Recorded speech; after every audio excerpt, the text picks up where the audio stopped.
পয়লা June রবিবার রাজ্যে একেবারে প্রথম বলা যেতে পারে 2026-এর বিধানসভা নির্বাচনের আগে রাজনৈতিক একটি সভা করতে চলেছেন কেন্দ্রীয় ও স্বরাষ্ট্র প্রতিমন্ত্রী অমিত শাহ। এটা জানা যাচ্ছে যে 31শে মে তিনি এ রাজ্যে আসবেন এবং 1 তারিখ কলকাতার নেতাজি ইন্ডোর স্টেডিয়ামে সভা করবেন শাহ। আর এমন একটা দিনে কেন্দ্রীয় স্বরাষ্ট্রমন্ত্রীর সভা, সেদিন আমাদের এই রাজ্যে বিশেষ করে জামাই ষষ্ঠী এবং বাঙালিদের কাছে জামাই ষষ্ঠীর এই দিনটা সত্যি একটা অত্যন্ত গুরুত্বপূর্ণ এবং তাৎপর্যপূর্ণ। আর এমন একটি দিনে এ রাজ্যে সভা করার সিদ্ধান্ত নিলেন কেন্দ্রীয় স্বরাষ্ট্রমন্ত্রী, যেটা নিয়ে ইতিমধ্যেই বলা যেতে পারে বিধায়কদের মধ্যে এবং বঙ্গ বিজেপির দলের অন্দরেও একটা চর্চা চলছে, একটা আলোচনা এবং রসিকতা সেটা শুরু হয়ে গিয়েছে।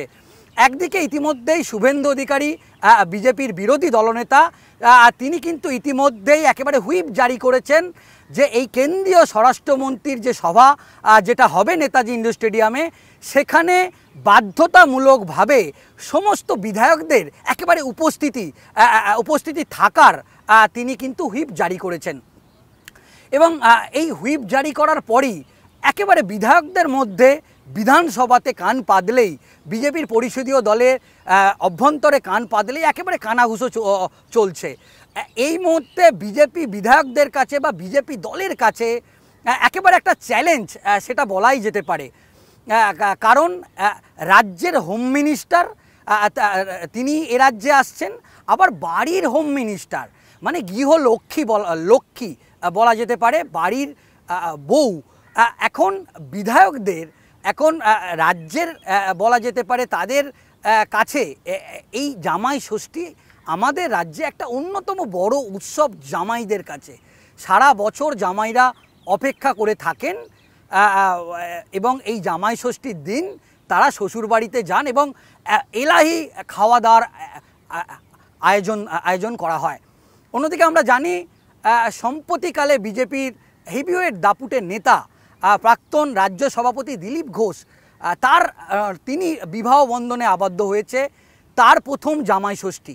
শুধু দিলীপ ঘোষ না, সৌমেন্দু অধিকারী তিনিও বিয়ে করেছেন, বিবাহ বন্ধনে আবদ্ধ হয়েছেন, মার্চ মাসে তিনি বিবাহ বন্ধনে আবদ্ধ হয়েছেন, তার এটা প্রথম জামাই ষষ্ঠী। অন্যদিকে স্বরাষ্ট্রমন্ত্রীর সভা এবং তার আগের দিন, জামাই ষষ্ঠীর আগের দিন শনিবার রাতেই কলকাতায় বলা যেতে পারে পা রাখতে চলেছেন শাহ। রীতিমতো 31 তারিখ রাত থেকেই বঙ্গ বিজেপির সমস্ত নেতাদের একটা তৎপরতা শুরু হয়ে যাবে কেন্দ্রীয় স্বরাষ্ট্রমন্ত্রীকে বলা যেতে পারে কলকাতা বিমানবন্দরে সাদর তাকে রিসিভ করা, একেবারে বড় জমায়েত করে তাকে সাদরে আমন্ত্রণ করে তাকে নিয়ে আসা এবং এই রাজ্যে তিনি পা রাখার সঙ্গে সঙ্গেই বঙ্গ বিজেপির একেবারে উৎসব, সেই উৎসব কিন্তু শুরু হয়ে যাবে। অন্যদিকে একেবারে বিধায়করা ইতিমধ্যেই বিধানসভাতে কান পাতলে যেটা শোনা যাচ্ছে, ইতিমধ্যেই শুভেন্দু অধিকারী বিরোধী দলনেতার কাছে আবেদনও করেছেন একজন বিধায়ক যে ওই দিন তো জামাই ষষ্ঠী, তো তার ফলে শুভেন্দু অধিকারীর তরফ থেকে স্পষ্ট করা হয়েছে যে সেদিনকে তো সারাদিনই জামাই ষষ্ঠী। তাই প্রথম হাফে কেন্দ্রীয় স্বরাষ্ট্রমন্ত্রীর যে সভা হবে সেই সভায় আপনারা উপস্থিত থাকবেন এবং দ্বিতীয় হাফে আপনারা বাড়ির হোম মিনিস্টার, একেবারে কেন্দ্রীয় স্বরাষ্ট্রমন্ত্রী একেবারে দলের হোম মিনিস্টারকে প্রথম হাফে আপনারা সন্তুষ্ট করবেন এবং দ্বিতীয় হাফে বাড়ির হোম মিনিস্টার বা বাড়ির গৃহলক্ষ্মী তাকে আপনারা দ্বিতীয় হাফে সন্তুষ্ট করবেন। সেটা একেবারে রসিকতার ছলে বিরোধী দলনেতা শুভেন্দু অধিকারী তিনি বিধায়ক দলকে ইতিমধ্যেই দলের সদস্যদের রসিকতা করে তিনি এটা বলেইছেন। অন্যদিকে বিজেপি বিধায়কদের মধ্যে একেবারে জল্পনা, তারা ইতিমধ্যেই শুভেন্দু অধিকারীকে বলছেন যে কেউ বলছেন যে জামাই ষষ্ঠী একটা খুব বড় দিন, সেদিনকে প্রতি বছরই নিয়ম করে তিনি শ্বশুরবাড়ি যান এবং সেই দিন একটা একেবারে উৎসব চলে, সেটা বলাই যেতে পারে। তো তার আগে একেবারে সেই দিন পয়লা জুনে কেন্দ্রীয় স্বরাষ্ট্রমন্ত্রীর রাজ্য সফর এবং যে রাজ্য সফর একেবারে জামাই ষষ্ঠীর দিন এই সফর, সেটা নিয়ে কিন্তু একেবারে জোর জল্পনা শুরু হয়ে গিয়েছে, কানাঘুষো শুরু হয়ে গিয়েছে। অন্যদিকে একটা বিষয় যেটা আমরা সূত্র মারফত জানতে পারছি, দিলীপ ঘোষ, আমরা জানি একেবারে সম্প্রতিকালে বলা যেতে পারে অন্যতম একটি ঘটনা, যে ঘটনা নিয়ে গোটা রাজ্য রাজনীতি তোলপাড় হয়েছে। তিনি আরএসএস করতেন এবং আরএসএসের স্বয়ংসেবক হয়ে তিনি বিবাহ বন্ধনে আবদ্ধ হয়েছেন এবং দিলীপ ঘোষের স্ত্রীর প্রথম পক্ষের রিঙ্কু মজুমদারের প্রথম পক্ষের সন্তান সঞ্জয় দাশগুপ্ত, তার রহস্য মৃত্যু ঘটেছে। সেটা নিয়েও আমরা দেখেছি একটা কানাঘুষো চলেছে, সংবাদ শিরোনামে উঠে এসেছে। কিন্তু দিলীপ ঘোষেরও এটা প্রথম জামাই ষষ্ঠী, যেদিকে বলা যেতে পারে দিলীপ ঘোষের এই বিষয়টা নিয়ে সংবাদ মাধ্যমের পক্ষ থেকেও একটা চর্চা চলছিল। তাহলে এটাও জানা যাচ্ছে সূত্র মারফত যে 31 তারিখ তিনি আসবেন এবং এ রাজ্যের নতুন যিনি রাজ্য সভাপতি হবেন তাকে কিন্তু কেন্দ্রীয় স্বরাষ্ট্রমন্ত্রী রাতে ডিনারে আমন্ত্রণ করছেন। এটা আমরা সূত্র মারফত জানতে পারছি। নতুন এ রাজ্যের যিনি অধিনায়ক হবেন বা নতুন এ রাজ্যের 2026-এর বিধানসভা নির্বাচনের আগে যিনি মুখ হবেন, বা আমরা যদি ধরেই নিই যে জামাই ষষ্ঠী রবিবার, বলা যেতে পারে এ রাজ্যের নতুন মুখ বা নতুন অধিনায়ক বা নতুন জামাই, তাকে কিন্তু তিনি 31 তারিখ রাতে শহরের নামী একটি 5 তারা হোটেলে তিনি এসে উঠবেন, সেখানে তাকে ডেকে নিতে পারেন বলেও আমরা সূত্র মারফত জানতে পারছি। অন্যদিকে এটাও জানা যাচ্ছে যে গত শনিবার দিল্লিতে কেন্দ্রীয় স্বরাষ্ট্রমন্ত্রী অমিত শাহের বাসভবনে একটি রুদ্ধদ্বার বৈঠক হয়েছে। সেখানে 5টি রাজ্যের প্রতিনিধিদের যেরকম ডাকা হয়েছিল, সর্বভারতীয় সাধারণ সম্পাদক বিএল সন্তোষ তিনি উপস্থিত ছিলেন এবং বঙ্গ বিজেপি রাজ্য সভাপতি কে হবেন সেটা নিয়ে দিল্লিতে অমিত শাহের বাসভবনে আরএসএস এবং কেন্দ্রীয় নেতৃত্বর একেবারে দফায় দফায় বৈঠক করেছেন বলে আমরা জানতে পারছি। সেখানে জেপি নাড্ডাও উপস্থিত ছিলেন এবং বিজেপির কেন্দ্রীয় একাধিক নেতা, সুনীল বানসাল, মঙ্গল পাণ্ডে থেকে শুরু করে একাধিক হেভিওয়েট নেতারা তারা উপস্থিত ছিলেন।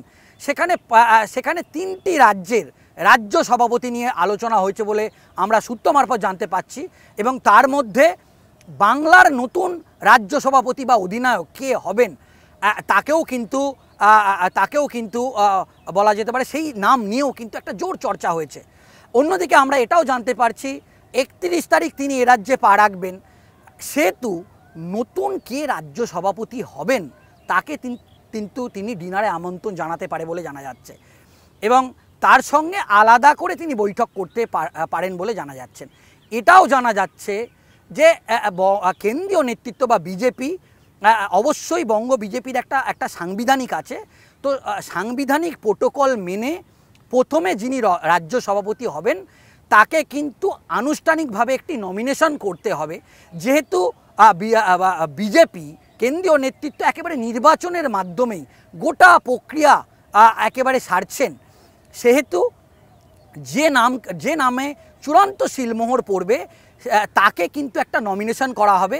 সেই তাকে নমিনেশন করার পর সেই নমিনেশন করার নাম দিল্লি থেকে এ রাজ্যের নতুন রাজ্য সভাপতির নাম আনুষ্ঠানিকভাবে কিন্তু দিল্লি থেকে ঘোষণা করা হবে। এটাই বিজেপির গঠনতন্ত্র বা প্রোটোকল। সেক্ষেত্রে এটা একেবারে বোঝা যাচ্ছে কেন্দ্রীয় স্বরাষ্ট্রমন্ত্রী আসার আগে কিন্তু একটা নতুন রাজ্য সভাপতির নাম দিল্লি থেকে ঘোষণা হয়ে যেতে পারে। 31 তারিখ এখন হাতে বেশ কয়েকদিন সময় আছে। যাকে নতুন রাজ্য সভাপতি করবেন তাকে কিন্তু দিল্লিতে তলব করা হতে পারে এবং দিল্লিতে তাকে তলব করে বলা যেতে পারে তাকে নমিনেশন করানো হতে পারে এবং দিল্লি থেকে কেন্দ্রীয় স্বরাষ্ট্রমন্ত্রী এ রাজ্যে পা রাখার আগেই তার নাম কিন্তু আনুষ্ঠানিকভাবে ঘোষণা করা হতে পারে। এমনকি এটাও জানা যাচ্ছে যে যাকে এ রাজ্যের অধিনায়ক বা 2026-এর মুখ করবে বঙ্গ বিজেপি, তাকে কিন্তু কেন্দ্রীয় স্বরাষ্ট্রমন্ত্রী অমিত শাহ যে মঞ্চ, সেই মঞ্চে তিনি উপস্থিত থাকবেন এবং সেক্ষেত্রে একটা বিষয় এবং একটা নাম নিয়ে ফের কিন্তু আবার চর্চায় একাধিক নাম নিয়ে যেরকম চর্চা চলছে, সেহেতু এখন দেখার বিষয় এ রাজ্যের মুখ যেরকমভাবে বা এ রাজ্যের বঙ্গ বিজেপির অধিনায়ক তাকে যেরকমভাবে বেছে নেবেন এবং বলা যেতে পারে বঙ্গ বিজেপির যে জামাই ষষ্ঠীর দিন যে নতুন জামাই কে হতে চলেছেন সেটাও একেবারে তাকে কিন্তু কেন্দ্রীয় স্বরাষ্ট্রমন্ত্রী জামাই আদর করেই তাকে আগের দিনকেই আমাদের পশ্চিমবঙ্গে বা বাংলায় জামাই ষষ্ঠী রবিবার, তাকে কিন্তু 31 তারিখ রাতেই তার কিন্তু জামাই ষষ্ঠী হয়ে যাবে, কারণ তাকে সেদিনকে